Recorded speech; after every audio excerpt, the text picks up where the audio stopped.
Hi everybody, hope you're doing really well. Let's just recap a bit on where we've come so far in this little Foundations of the Faith series we're doing. So far we've looked at three arguments for the existence of God. We've seen the cosmological argument, what caused the universe. We've looked at the fine-tuning argument. Why is the universe such that it was able to form in the first place but is now able to sustain intelligent, complex life forms like us? We've looked at the moral argument. Why do we think that bad stuff is bad? There are loads of other types of evidence which we could go into, but uh, I think that let's just pull a few of these threads together. There are various types of evidence. Now, skeptics will often say that they want hard evidence of the existence of God. What is hard evidence? Legally, there is no such thing as hard evidence. There's direct evidence and there's indirect evidence. Those are the only two categories that are recognized in law. There is no hard and soft. Direct evidence would be eyewitness accounts. We'll come on to those in future weeks, probably. Indirect evidence is kind of everything else, really. I used to love watching CSI, Crime Scene Investigation. So direct evidence for that would be the eyewitness statements of people that witnessed the crime. Indirect evidence would be the fingerprints, the DNA, the blood analysis, gunshot residue, toxicology reports, all of these other things that would go into making the case that the suspect was guilty of the crime they were investigating. We can do a similar thing when we're thinking about God. What indirect evidence do we have for God? Well, we've already mentioned three. There's the cosmological argument, the fine-tuning argument, the moral argument. All of these are indirect evidences that God exists. There are dozens of others, but just to name a few, there's the argument from change, the argument from efficient causality, the argument time and contingency, the argument from the world as an interacting whole. There's the argument of life coming from non-life, the argument from consciousness and the argument from the existence of minds. There's the argument from aesthetic experience and religious experience. There's the argument from scientific inquiry. There's the argument from design. All of these threads are indirect evidence that point to God. Now, you can take one of those bits or another of those bits and say, well, this one has X, Y, and Z holes in it that I could poke, and this one has A and B holes that I'm thinking, well, the evidence isn't so strong.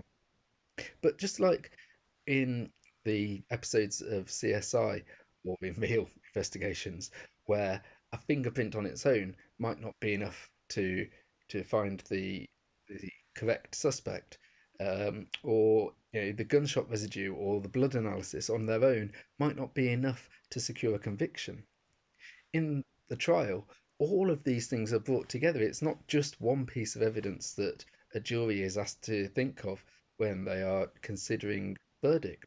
In the same way, maybe you didn't find the premises of the moral argument completely compelling, but when you put the moral argument together with the cosmological argument, together with the fine-tuning argument, together with the argument from design and all those other ones that I mentioned and all the other ones that are out there, it's a compelling case. Now, let's go back to this idea of hard evidence that you'll sometimes hear from people who are skeptical about the existence of God.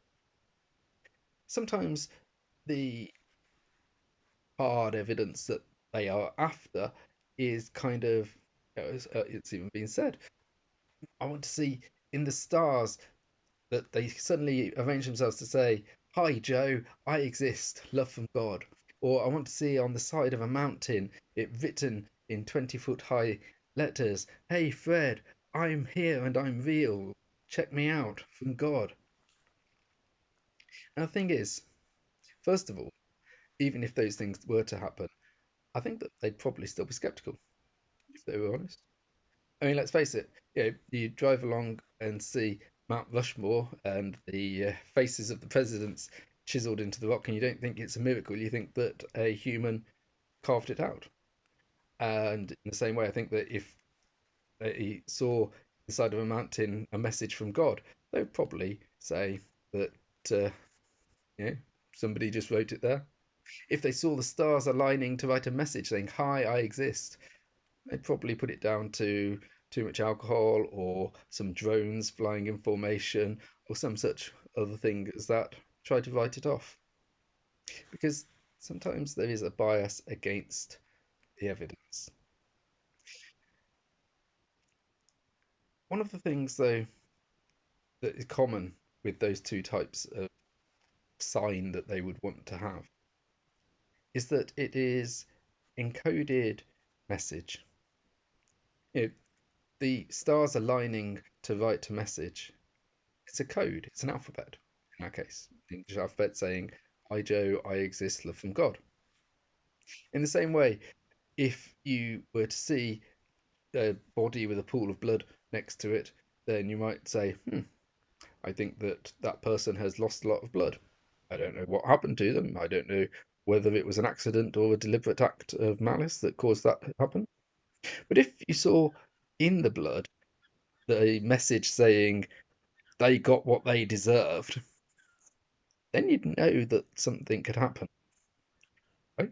Because again, coded message. Code being the alphabet, message makes it clear this wasn't accidental. It was deliberate. Because every time we see encoded messaging, we know that it's intelligence behind it. I bring this up because our DNA is the longest molecule that we are aware of, and it is encoded with millions of pieces of information that enable us to be put together in the way that we are. DNA is extraordinarily complex coded information. And if you like, this DNA is the writing in the stars, it is the message on the side of the mountains. It's more evidence that there is an intelligence behind the universe. You'll notice probably that for the last few sessions, I've not mentioned the Bible, Jesus, any of that sort of thing. The reason for that is because I want us to start from a place where we're not going to get into contentious issues about authorship of the Bible and inspiration of the Bible and all that sort of thing. I want us to have some foundation of our faith that we can be on the same level as our unbelieving friends, family, neighbours. In the coming weeks, we will start looking at the Bible. We'll think about why we can trust it, whether there's evidence that what's put in it is genuine, or whether it's just no more accurate a representation of history as Plato's dialogues of Socrates or the Iliad and the interpretation of the Siege of Troy that it presents. I hope that you're finding these videos interesting. I'm enjoying making this series, and like I said, on Wednesday we'll start thinking about. Till then, take care. God bless.